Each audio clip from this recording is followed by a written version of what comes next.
తాతయ్య, మన సీఎం జగన్ గారు వచ్చిన తర్వాత పింఛను విషయంలో మీ అభిప్రాయం ఏంటి? ఎలాగా పింఛను ఉమ్. నెల డబ్బులు పెన్షన్ వస్తుంది కదా, ఆ, దాని మీద మీ ఉద్దేశం ఏంటి? దాని మీద ఉద్దేశం పెట్టి దాని మీద ఆధారపడి బతుకుతున్నాం. ఆ?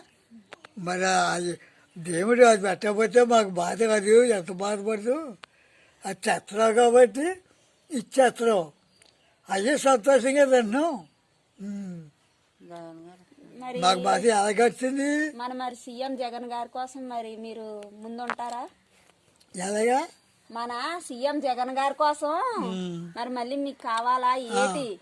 మరి కావాలి కాదు, ఉమ్, కావాలా. మరి ఎవరు నెక్తాడో పోయినమేముంది అది చెప్పు. అదే మన సీఎం జగన్ గారికి మీరు వేస్తున్నారా ఏంటి? మీకు కావాలా వద్దనుకుంటున్నారా? మేము కావాలని అనుకుంటున్నాం. ఆ. ఎవరు నెక్స్ట్